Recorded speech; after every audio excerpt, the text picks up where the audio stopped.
오늘이 벌써 2024년도 올 한 해의 마지막 주일입니다.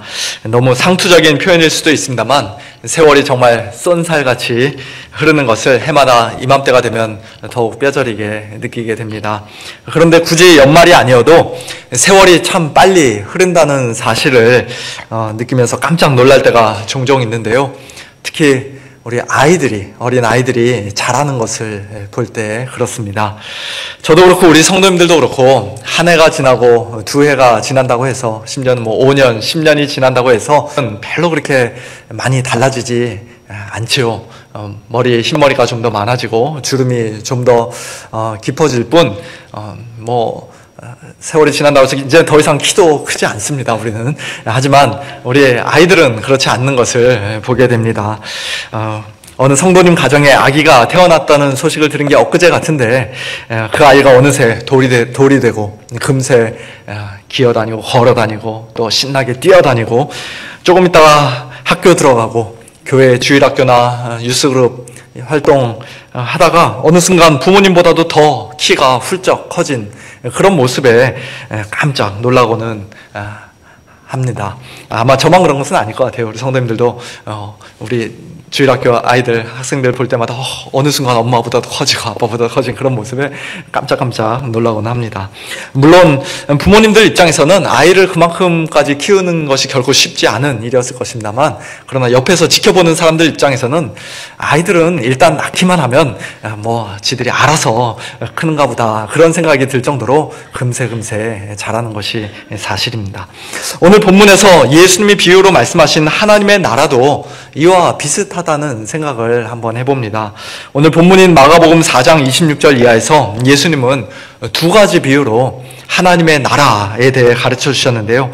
첫 번째 비유는 하나님의 나라는 씨가 뿌려지면 농부가 알지 못하는 사이에 자라 스스로 열매를 맺는 그런 나라라는 것이고, 두 번째 비유는 하나님의 나라는 처음에는 겨자씨처럼 아주 작지만 나중에는 크게 성장하는 나라라는 것입니다. 오늘 설교 제목처럼 하나님의 나라는 한마디로 자라고 커지는 나라라는 것이에요. 이 두 가지 비유를 하나씩 살펴보며 하나님 나라의 백성으로서 우리가 이 땅에서 과연 어떻게 살아가야 할지 다시 한번 깊이 깨닫고 또 하나님 앞에서 결단하고 헌신하며 하나님께 복된 시간 될 수 있기를 예수님의 이름으로 축원합니다. 비유를 살펴보기 전에 먼저 하나님의 나라가 무엇인지 그 정의를 간략하게 잠시 말씀드릴 필요가 있을 것 같습니다. 하나님의 나라는 구약시대부터 하나님께서 친히 약속하신 나라인데요. 다윗과 같은 메시아 왕을 하나님이 세우셔서 그의 통치를 통해 백성들을 영원토록 정의와 공의로 다스리시고 보존하실 나라이며, 또 성령 안에서 의와 평강과 희락이 넘쳐나는 그와 같은 나라가 바로 하나님의 나라입니다. 이스라엘 백성은 오랜 세월 바로 그 하나님의 나라를 기다렸습니다. 그러던 중 예수님께서 때가 찼고 하나님의 나라가 가까이 왔다, 회개하고 복음을 믿으라, 그렇게 선포하셨던 것이에요. 예수님의 권세 있는 가르침과 놀라운 기적들을 보며 사람들은 예수님이 바로 그 하나님 나라의 왕이신가 보다 라고 기대를 했습니다. 사람들은 예수님이 예루살렘에 올라가시면 로마 군대를 당장 쫓아내시고는 예루살렘에다가 이제 곧 하나님의 나라를 세우시고 그 왕좌에 앉아 나라를 다스리실 것이라고 기대를 했습니다. 그래서 나귀 타고 예루살렘에 입성하시는 예수님을 향해 호산나 찬양하며 열렬히 환영했던 것입니다. 하지만 예수님은 예루살렘에서 불과 며칠 후에 십자가에 못 박혀 죽으셨지요. 하나님의 나라를 기대하며 예수님을 따랐던 사람들이, 심지어는 예수님의 제자들까지도 예수님의 그와 같은 모습에 실망했던 것은 너무나도 당연한 일이었습니다. 그런데 그렇게 죽으셨던 예수님이 사흘 만에 부활하셨고, 사도행전 1장에 기록되어 있는 것처럼 제자들 앞에 나타나 40일 동안 그들에게 보이시며 하나님 나라의 일을 말씀하셨습니다. 하나님 나라가 무엇인지 가르쳐 주셨습니다. 제자들은 바로 지금이야말로 예수님 죽으시기 전에 하나님 나라가 세워질 줄 알았는데 그게 아니었구나. 이제 예수님 부활하셨으니 이제 진짜로 하나님의 나라가 세워지겠구나. 그런 생각을 하며 예수님께 이런 질문을 던집니다. 주께서 이스라엘 나라를 회복하심이 이때니까. 이제 정말 하나님의 나라가 세워지는 것입니까? 하지만 예수님은 그들의 그 질문에 이렇게 대답하시죠. 때와 시기는 아버지께서 자기의 권한에 두셨으니 너희가 알 바 아니요 오직 성령이 너희에게 임하시면 너희가 권능을 받고 예루살렘과 온 유대와 사마리아와 땅끝까지 이르러 내 증인이 되리라.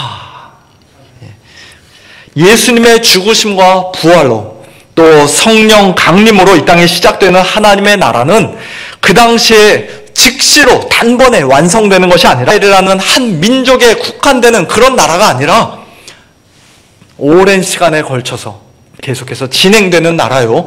또 땅끝까지 이르러 모든 민족을 다 품어주는 나라라는 것입니다.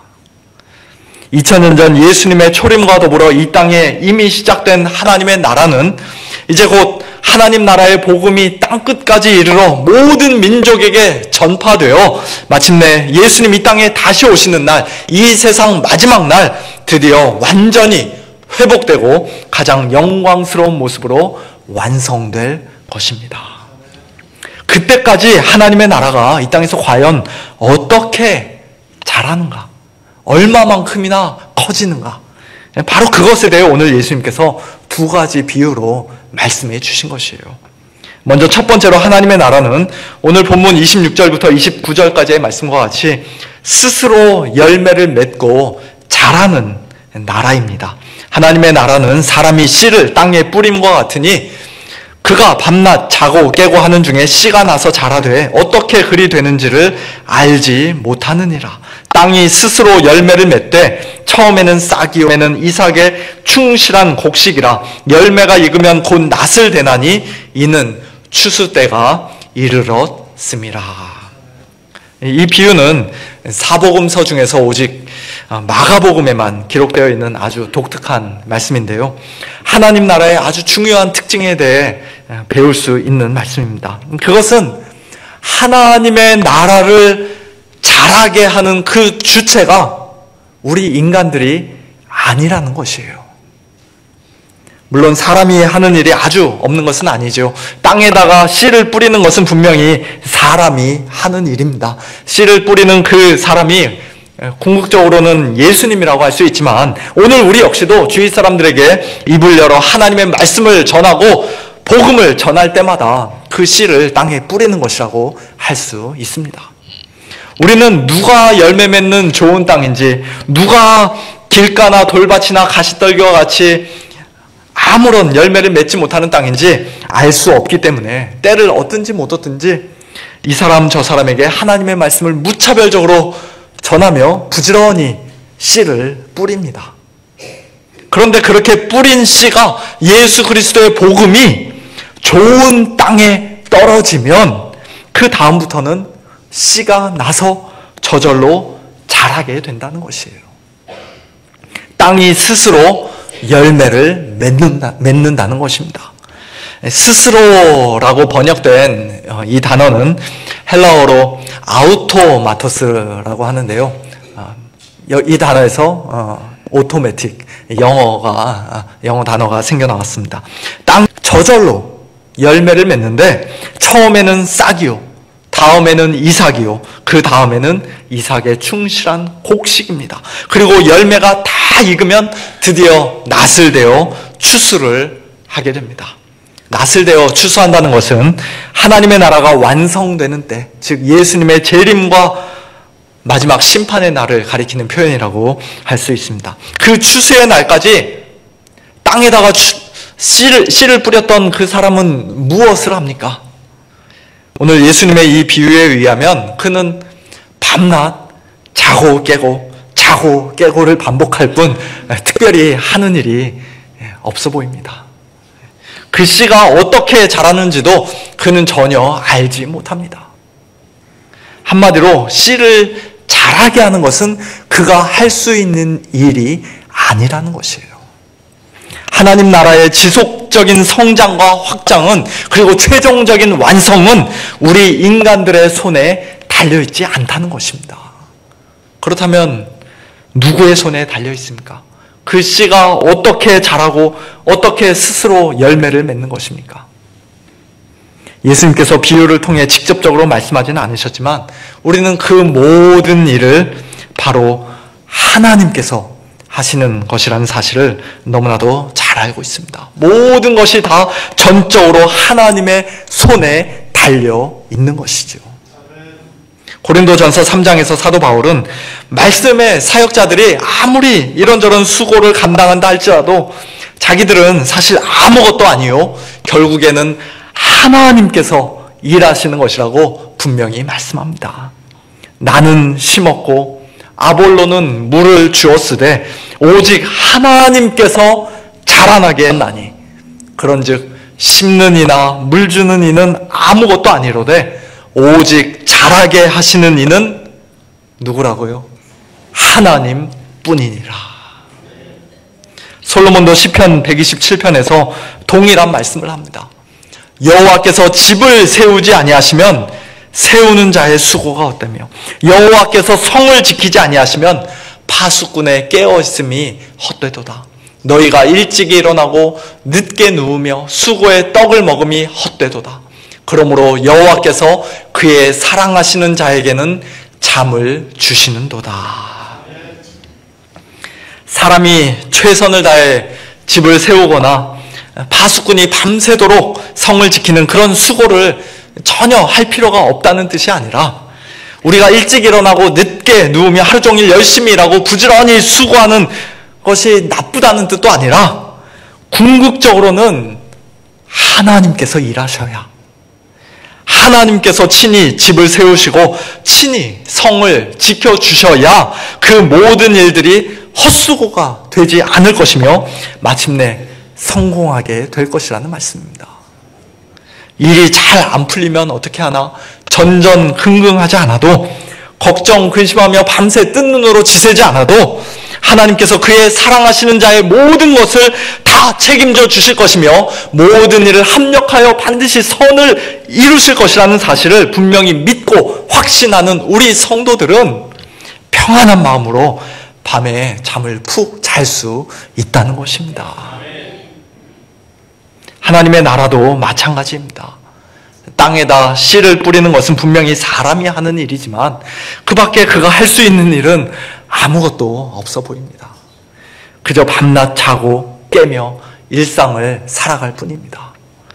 씨가 어떻게 자라는지, 어떻게 스스로 열매를 맺는지 그는 전혀 이해하지도 못합니다. 너무나 신비스러운 일이에요. 하지만 졸지도 않으시고 주무시지도 않으시는 하나님께서 밤낮으로 열심히 일하시기에, 또 모든 것을 하실 수 있으며 모든 것을 다 아시는 우리 하나님께서 쉬지 않고 일하시기에 하나님의 나라는 오늘도 계속해서 자라고 있는. 그러므로 우리는 하나님 앞에서 자랑할 것이 아무것도 없습니다. 내가 하나님의 나라를 위해 이렇게 대단한 일을 했노라고, 엄청난 일을 했노라고 그렇게 우쭐을 대서는 안 됩니다. 하나님 나라의 성장과 확장을 위해 만일 우리가 조금이라도 쓰임을 받았다면, 우리의 부족하고 어눌한 복음 전파를 통해 단 한 사람이라도 예수님을 믿고 구원을 받았다면, 우리는 나 같은 사람이 하나님의 쓰임을 받았다는 그 사실 자체를 무한한 영광으로 여기며 하나님께 진심으로 감사하며 모든 영광을 오직 하나님께만 올려드려야 합니다. 내가 열심히 일하지 않으면, 내가 하나님을 제대로 잘 도와드리지 않으면 하나님의 나라가 크게 위축될 것이다, 하나님도 손해보실 것이다, 그런 생각이 참 얼마나 어리석고 교만한 생각입니까? 우리 하나님은 길거리에 굴러다니는 돌들로도 얼마든지 능히 아브라함의 자손이 되게 하실 수 있는 분입니다.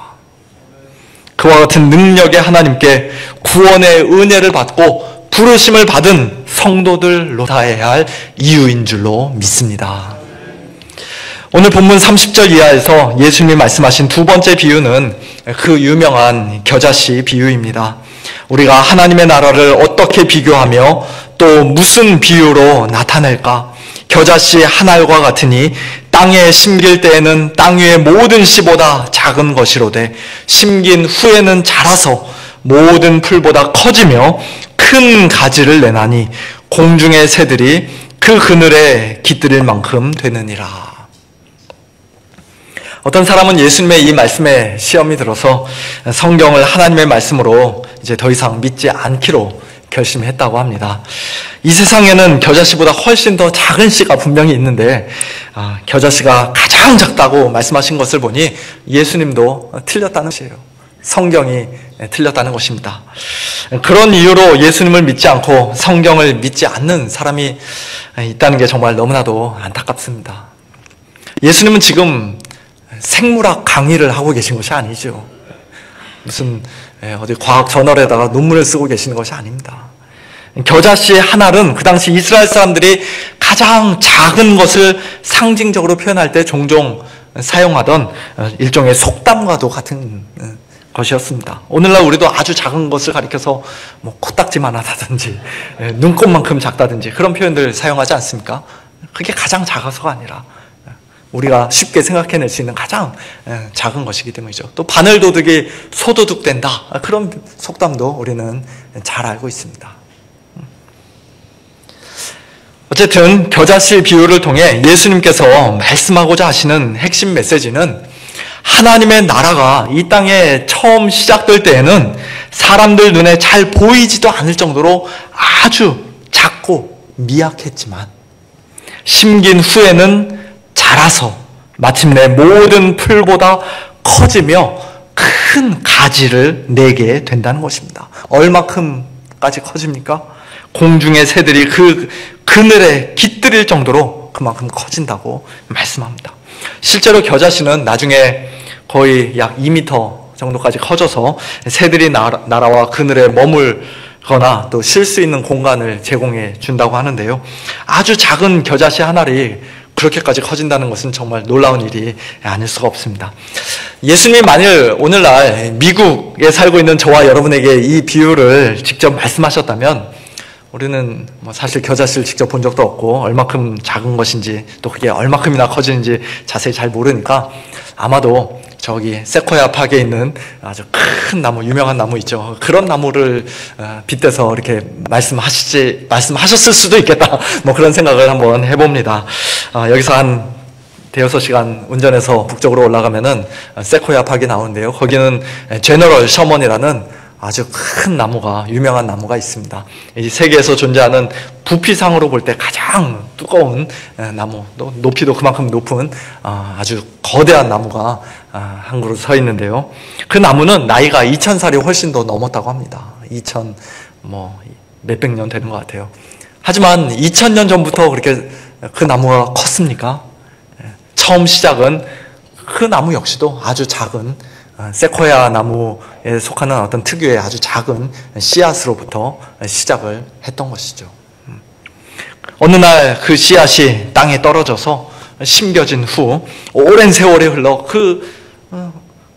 그렇게 나무가 커지고 그 나무 가지에 또 새들이 깃드는지는 잘 모르겠습니다만, 그래서 세코야 파크에 있는 나무에 새들이 살고 있는지 모르겠습니다만 얼마든지 수많은 새들이 깃들 수 있을 만큼 그렇게 큰 나무가 되는 것을 우리는 알고 있습니다. 구약 성경의 선지서인 에스겔서 17장과 31장 그리고 다니엘서 4장 등의 말씀을 보면 새들이 큰 나뭇가지의 그늘에 깃들인다는 오늘 본문 말씀과 상당히 비슷한 말씀이 기록되어 있는데요. 거기서 큰 나무는 엄청나게 큰 강대국이나 왕국의 영향력을 상징하며 아수르나 바벨론과 같은 그런 큰 제국들을 상징하며 새들은 그 나라의 보호와 통치 아래에 있는 백성들과 또 주위의 여러 민족들을 상징하는 표현들입니다. 예수님은 구약 성경의 그 이미지를 사용해서 하나님의 나라가 처음에는 아주 작게 시작했지만 나중에는 모든 민족에게 진정한 쉼과 안식을 제공하는 거대한 나라로 위대한 나라로 성장하고 커지게 될 것이라고 지금 말씀하고 계시는 것이에요. 아수르나 바벨론은 주위 나라들을 압제하고 참 괴롭히는 그런 힘으로 짓누르는 그런 나라였지만, 그런 제국이었지만, 하나님의 나라는 그게 아니라 진정한 쉼과 안식과 보호를 제공해주는 가장 아름다운 나라가 될 것이라고 말씀하시는 것입니다. 2000년 전 나사렛 예수라는 한 젊은 청년에 의해 하나님의 나라가 이 땅에 처음 심겨졌을 때에는, 그 청년이 골고다 언덕에서 십자가에 못 박혀 죽었을 때에는, 또한 그의 12제자가 하나님 나라의 복음, 예수 그리스도의 십자가와 부활의 복음 전하다가 거의 다 순교를 당했을 때에는 하나님의 나라가 오늘날과 같이 커지게 될 것이라고 생각했던 사람은 아무도 없었을 것입니다. 상상조차 할 수 없었을 것입니다. 그저 잠시 하나의 이단에 불과한 것이라고 예수님 당시, 또 사도 바울 당시 유대인들은 생각했을 것입니다. 그런데 그렇게 작고 미약했던 하나님의 나라가 수백 년 후 칼이 아닌 복음으로 로마 제국을 정복했고, 또 결국에는 오늘날과 같이 온 세상에 널리 퍼지게 된 것입니다. 새들이 깃들이는 큰 나무가 되었고, 지금도 계속해서 점점 더 커지고 있는 과정 가운데 있습니다. 18세기 계몽주의 철학자였던 볼테르라는 사람은 굉장히 유명한 무신론자였는데요.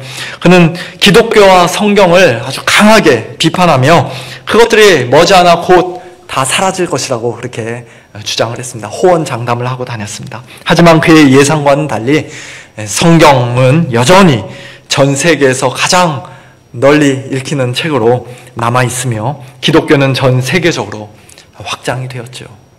교회는 지구 어느 곳에나 존재하고 있습니다. 일설에 의하면 그가 한평생 살던 집이 그가 죽은 지 20년 후에 제네바 성경협회의 본부가 되었다고 하는데요. 만일 정말 그것이 사실이라면, 제가 좀 확인해 봤는데 정말 사실인지는 확인할 수가 없었습니다. 하지만 정말로 그런 일이 있었다면은 굉장히 상징적인 사건이라고 할 수 있을 것입니다. 성경이 곧 사라지게 될 것이라고 한평생 비웃고 조롱하던 사람의 집이 그가 죽고 난 후 오히려 성경을 출판해서 전 세계에 보급하는 성경협회 본부가 되다니, 그 얼마나 참 멋진 일입니까? 볼테르와 같은 무신론자들, 하나님 나라의 대적들은 사실 오늘날에도 여전히 존재하고 있습니다. 많이 있습니다. 대표적으로 영국 옥스퍼드 대학교의 교수이자 진화 생물학자인 리차드 도킨스라는 사람은 그의 저서 만들어진 신과 같은 베스트셀러 책을 통해, 여러 가지 책들을 통해, 또 수많은 강연들을 통해 기독교를 매우 신랄하게 비판하며 아주 맹렬하게 공격합니다. 그의 주장에 영향을 받은 일부 사람들은, 소위 지성인이라는 사람들은 기독교 신앙의 회의를 품고 교회를 떠나기도 했습니다. 성경을 집어던지기도 했습니다. 그는 종교라는 것이 현대 진화론적 사고와 과학적 발견으로 인해 점점 더 약해지고 결국에는 퇴색될 것이다, 사라질 것이다, 그렇게 말하기도 했습니다. 도킨스와 같은 어느 특정 개인뿐만 아니라 공산주의 국가나 이슬람 국가에서는 오늘날 아예 법적으로, 제도적으로 기독교를 공공연하게 박해하고 있는 것도 사실입니다. 하나같이 다 안타까운 일들이죠. 하지만 그럼에도 불구하고 하나님의 나라는 도킨스와 같은 어느 한 개인에 의해, 또는 이 세상 나라들에 의해 절대로 무너지지 않습니다. 오히려 주님 오시는 그날까지 점점 더 자라고 커지게 될 것입니다. 그리고 마침내 예수님이 이 땅에 다시 오시는 날, 하나님의 나라는 가장 영광스러운 모습으로, 가장 크고 위대한 모습으로 완성될 것입니다. 일찍이 사도 요한이 직접 보고 또 요한계시록 7장에 기록했던 환상처럼 각 나라와 족속과 백성과 방언에서 아무도 능히 셀 수 없는 큰 무리가 나와 흰옷을 입고 손에 종려가지를 들고 보호자 앞과 어린 양 앞에 서서 구원하심이 보호자에 앉으신 우리 하나님과 어린 양에게 있도다 라고 큰 소리로 외치며 찬양하고 하나님께 경배하는 그런 장면을 우리 역시도 마지막 날 완성된 하나님의 나라에서 두 눈으로 똑똑히 보게 될 것입니다. 아니, 그날 그 가장 복되고 영광스러운 자리에 저와 여러분도 하나님 나라에 구원받은 모든 백성들과 함께 흰옷을 입고 서 있게 될 것입니다. 그것이 우리의 궁극적인 소망 아닙니까? 이 땅에서의 많은 고난과 환난 속에서도, 사람들의 온갖 조롱과 박해 속에서도 우리로 하여금 끝까지 참고 견디며 인내할 수 있게 만드는 참된 원동력이요, 또 이 믿음의 경주 중간에 포기하지 않고 끝까지 달려갈 수 있게 만드는 영광스러운 비전 아닙니까? 하나님의 나라는 마침내 온 세상을 가득 채울 것입니다. 이 천국 복음은 조만간 모든 민족에게 다 전파될 것입니다. 예수님 이 땅에 다시 오시는 날, 요한계시록 11장 말씀과 같이 세상 나라가 우리 주와 그의 그리스도의 나라가 될 것이며 그가 세세토록 왕노릇 하실 것입니다. 사랑하는 성도 여러분, 오늘은 2024년도의 마지막 주일 예배입니다만, 그러나 하나님의 나라는 오늘이 마지막이 아닙니다. 하나님의 나라는 아직 다 완성되지 않았습니다. 우리가 밤낮 자고 깨는 중에도 하나님의 나라는 여전히 스스로 열매를 맺으며 자라가고 있습니다. 저와 여러분의 키는 이제 더 이상 커지지 않지만 하나님의 나라는 지금 이 순간에도 계속해서 점점 더 커지고 있습니다. 하나님께서 일하고 계시기 때문입니다. 열심히 쉬지 않고 일하고 계시기 때문입니다. 그리고 우리 안에서 착한 일을 이미 시작하신 하나님께서는 우리 성도들 개개인의 몸과 영혼을 온전히 구원하시는 그 착한 일뿐만 아니라 영원하고 영광스러운 하나님의 나라를 마침내 완성하시는 전 우주적인 착한 일 역시도 그리스도 예수의 날까지 다 이루실 줄을 우리는 분명히 확신합니다. 이와 같은 확신 가지고 오늘도 하나님 나라의 백성답게 주위 사람들에게 말씀의 씨를 부지런히 뿌리고 하나님의 나라를 위해 이런저런 모습으로 귀하게 쓰임받으며 하나님께 모든 감사와 찬양과 영광 올려드리는 복된 저와 여러분, 우리 모두가 될 수 있기를 예수님의 이름으로 축원합니다.